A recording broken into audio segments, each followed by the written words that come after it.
Hey everybody, thanks for watching. This is Bat Merc. I'm going to be reviewing the Savage Sword of Conan number 8. I think this might be my favorite Conan cover ever. And it wasn't, that didn't dawn on me just like today. It was, as soon as I seen this piece by Joe Jusko, I was just like, wow, just awestruck by it. Obviously it's going to have that callback from the scene from the movie, but there's something about it, man. Just something so savage. I don't know. It's freaking awesome. We got the front cover right here, and then we got a little bit of Horley in the back, man. I'm just loving how Horley's on so many covers, and then we got the news from the last review from Free Comic Book Day that he's going to be doing painting all of issue number 25. So I can't wait for that, man. He's one of the best. He's got a lot of stuff I need to pick up too. There's a really cool art book out there with some really cool werewolves and whatnot. But let's jump into this. Opens up with this beautiful picture by Doug Braithwaite. I freaking love it. Oh man, it's just epic. It's almost got that movie cover like look to it. You got some more pastiche stories right here. And I believe we got a really good one by one of these writers too. I just finished not but a few minutes ago. So we got these are the contents right here. The first story is Conan, Treasure of the Vermin Queen. Then you got Conan, When I Was Young, I Met a King. The first one's going to be written by Dennis Culver with art by Chris Burnham. The second story is written by Fred Kennedy, and artist is Marco Rudy. Then you got number 3, Cormac Fitzgeoffrey, Live by the Sword. And that's written by Zach Davison with art by Max von Fafner. And then you got Conan, Coils of the Golden Empress. That is John C. Hawking. So yeah, he is the one that wrote City of the Dead. And I think they had like a chapter of that in one of the previous Savage Sword of Conan, and it's really good. He's really really good at writing. Just when you're reading his text, it just, man, it's like flipping through a comic book. That's how good his writing is. It just rolls right off the tongue and just go right through the story. I just breezed right through it, and it's awesome. And that is the Golden Empress. The next one, I ain't gonna lie, it's the one I've been waiting for a long time. I'm a big fan, and that's Conan, the Wuthering, and that's by the legend Liam Sharp. And if you guys haven't checked out his work, with through over the years, recently he had a book called Starhenge that looked really good. I wasn't able to pick that up, but prior to that, he also did a Batman and Wonder Woman basically like a detective story where they go back to Ireland and they're trying to solve a murder with Celtic myths and whatnot. I highly recommend that. Go pick up the graphic novel if you can. It's definitely worth it. But yeah, here we go, man. It's the first story right here. We got Conan, long walked the world seeking treasure and triumph, and more often than not he found precisely that. However, there was once a time when fortune did not favor the bold. This arduous journey better pay more than it cost, young Fleek. I swear to you, the Vermin's Colts horde will not disappoint. I just never dared attempt this heist alone. But now, with you by my side, success is most assured. Behold! And for those who don't know, Chris Burnham, he did the Batman Incorporated, Batman and Robin, I believe, too, with Grant Morrison. I think he was instrumental in drawing some of the first Damian Wayne issues, which I think were really cool. Especially the one where he has to fight there's another. Well, I don't want to spoil that, but yeah, go check out Batman and incorporated in some of the first Damian Wayne stuff. It's pretty brutal. And then we get this double page spread right here. Double page sequential at the bottom. Pretty cool. Get this subterranean level right here, and I love seeing the little lines going through the paper. Some people would complain about that, but I like it. That's like an effect that I would put in there if I was drawing it just for fun. But treasure of the Vermin Queen, the vermin gather. So they're about to probably have a sacrifice. You could see this one robe in here clad in white. Excellent use of a shadow and lighting. Our arrival is well timed. Their ceremony will keep them enthralled while we take. Where exactly is this treasure? I'll show you. Let's move closer. Brethren, today we rise from the filth. Soon we will no longer sulk under the roots or boots of our enemy. And with this sacrifice, the world above will soon belong to the world below. I don't want to die, please. You know, she doesn't want to die. Thank the gods, she still lives. Fleek, I believe I have found a passage to a lower cavern. Their treasure must be down here. If we move quickly, we can have our fill, but before they finish their... Fleek? The blood spilled here will herald the end of the age of man and nourish its rightful inheritors. Now, the infestation shall begin. No, leave her be. Mother of Mitra, what are you? Intruders! Got a cool little panel right there of these nasty vermin. I like that little play on words. Pretty cool, just fun. This is just a fun story right here. I like the art too. It's real comic booky too, you know. And the whole point of like Savage Sword, man, is you're supposed to have a smorgasbord. It's supposed to be a buffet of like Robert E. Howard stories, and I think that they did a really good job doing that in this issue. It's got a lot of notes, you know, a lot of different tones. Damn you! This was never about treasure.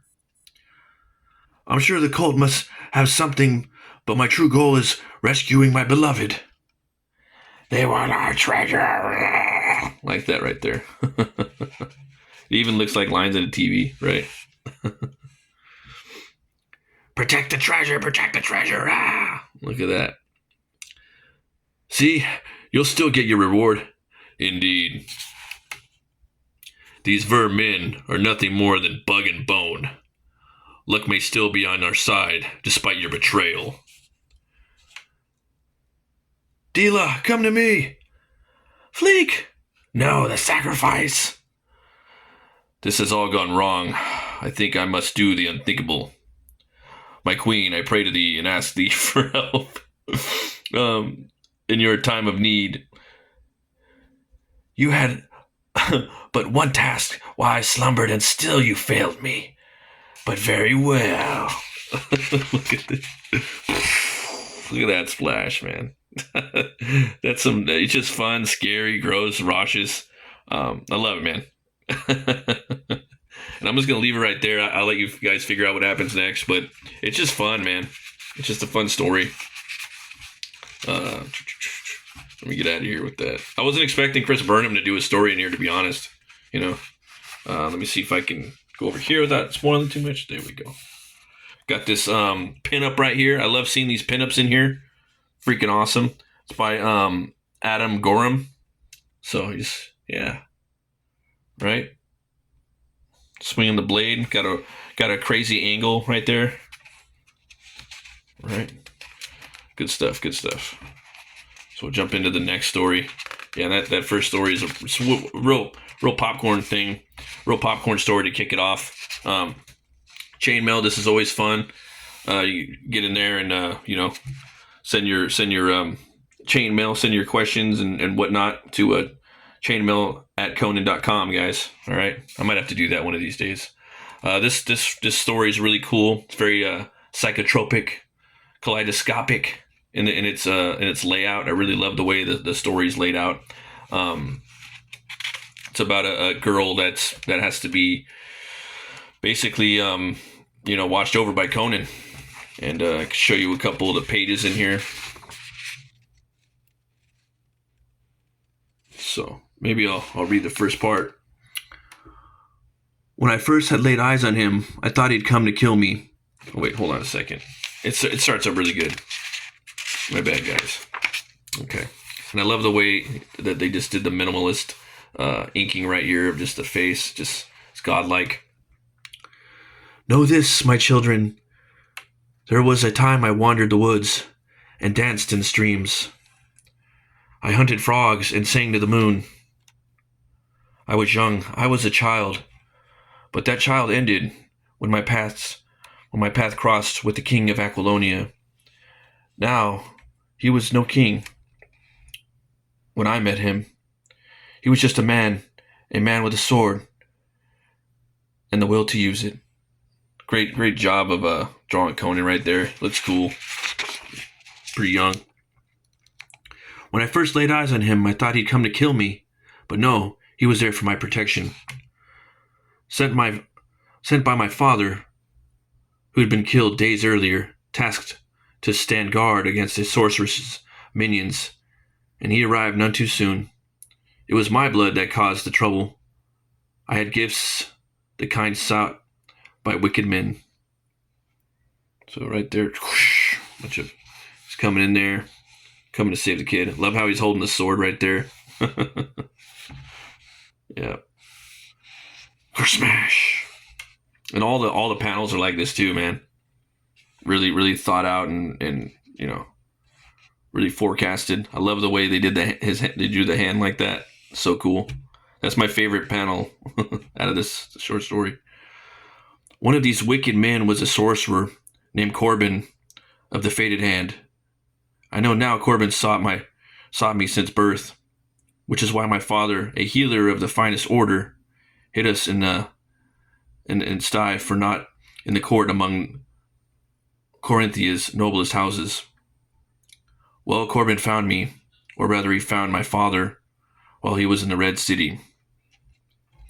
I never learned all the details, but while my father was delivering tinctures to one of the healing houses, he met a mercenary. There's Conan. One in need of my father's services after the eventual night at a bawdy house.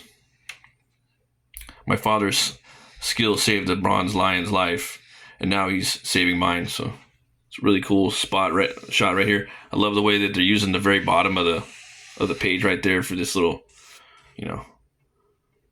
this little Robert Rodriguez moment. Something's blowing up in the background, and they're just kind of going off. But yeah, that story's awesome. Don't want to spoil too much more of that one, guys. We could jump into this right here. Nice little break. I really like this piece right here. This is Gabriel Rodriguez. Yeah, man. Kind of reminds me a little bit of Arthur Adams.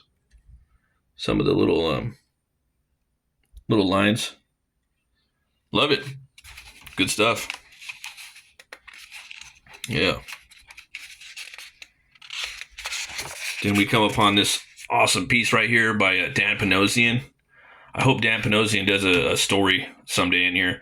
Maybe writes and does the artwork. I think that the cool thing about this is you could almost, hit somebody up if you were running a magazine and have them do a story, and maybe if you had a budget, you'd like, hey, work on this, and just when you're done, because it's a smorgasbord of different artists and whatnot. That's the beauty of this book. So you could, hit somebody up, and then maybe 2 or 3 years later, they got the story and they're doing it on the side, I'd love to see it like maybe a Mark Silvestri, Todd McFarlane doing one in here, Walt Simonson, Panosian, Eric Powell.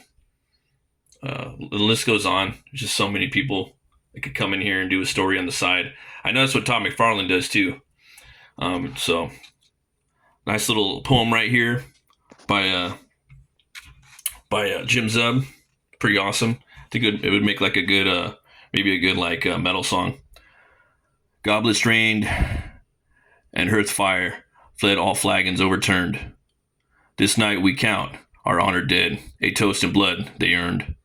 A grasp, a smile, a settled score, those corpses are denied.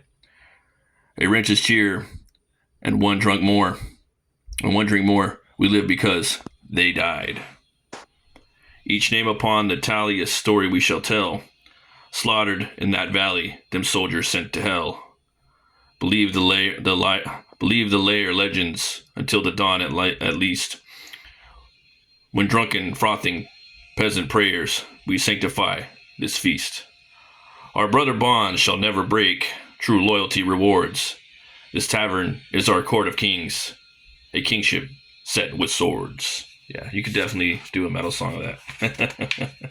Fucking metal, man.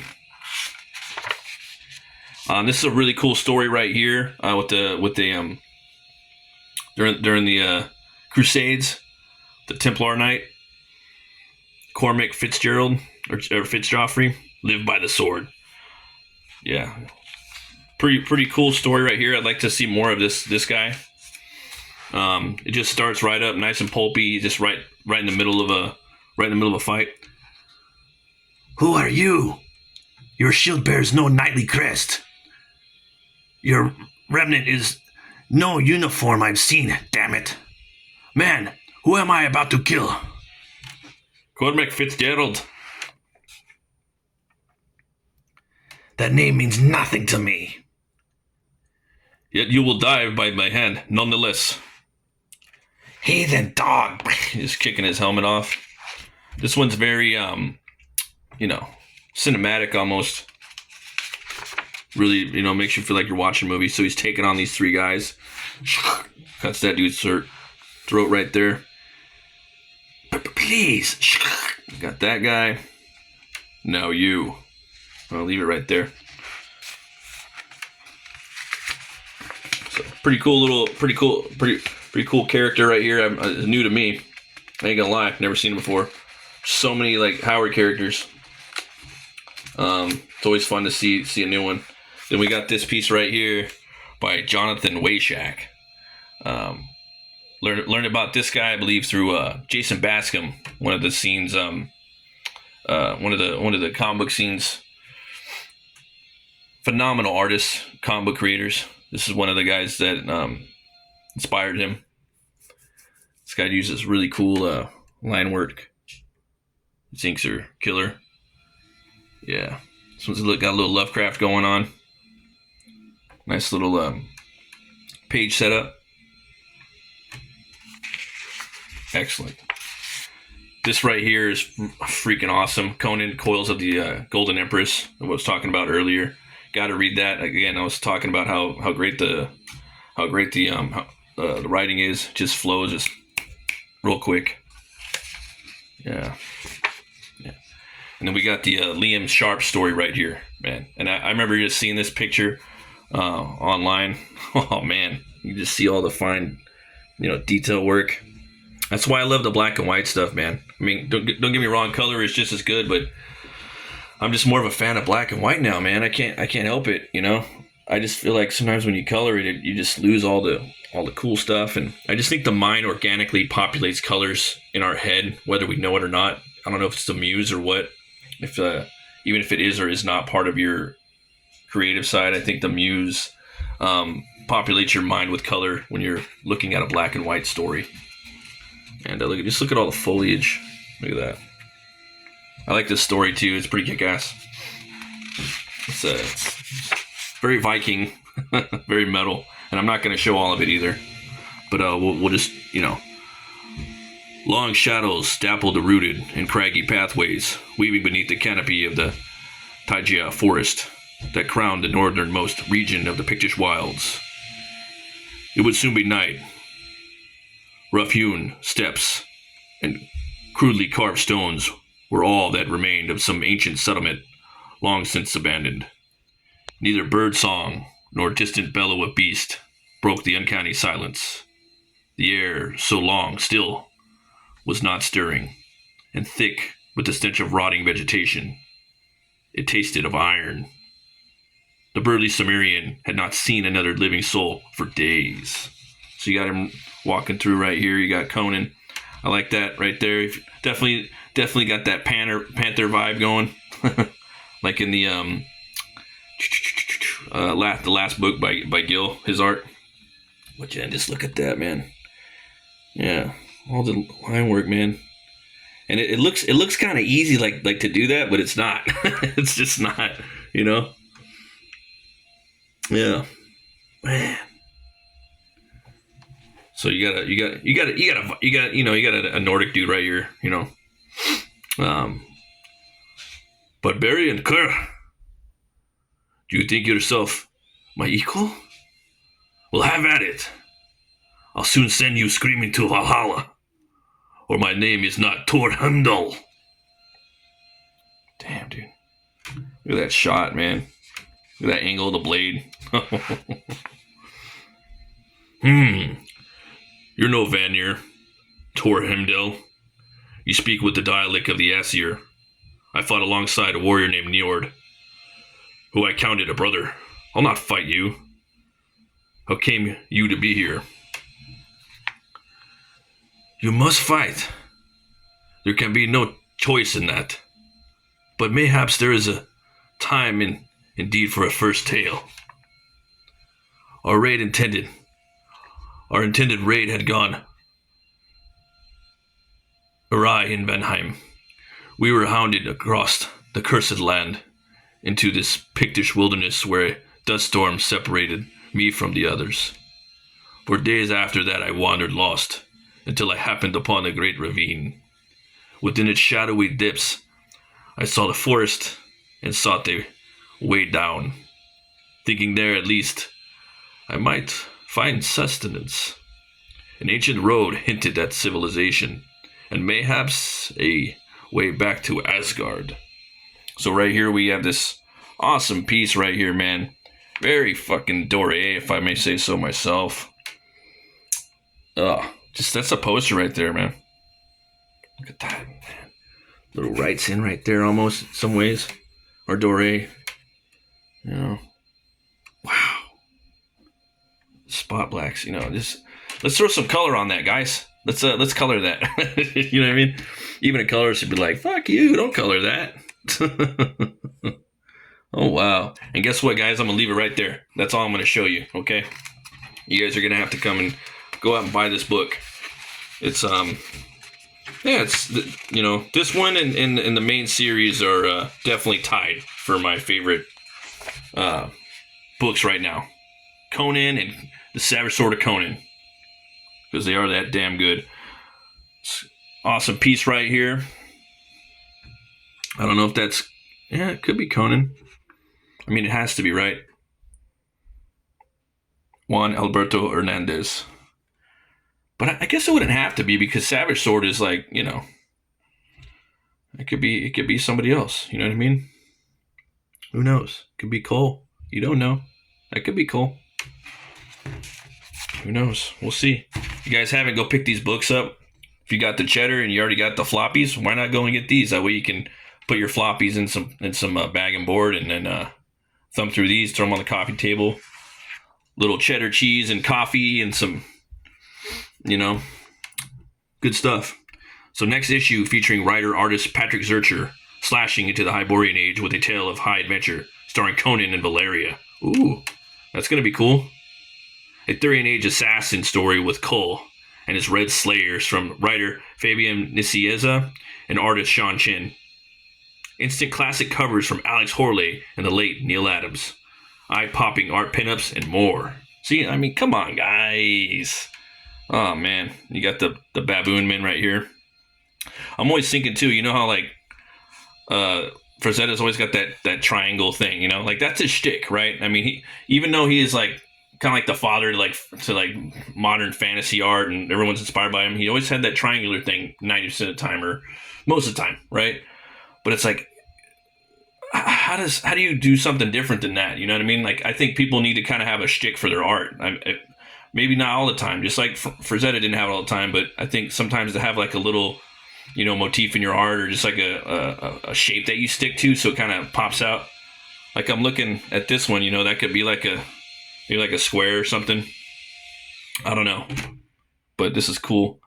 And that's man, you put the back shot right there, making it look cool. That takes some skill right there, man. And Horley, man, Horley's got it. Yeah, guys, go pick this up. Again, probably my favorite Conan cover ever. I give this book 2 horns way up. As always, folks, thanks for watching.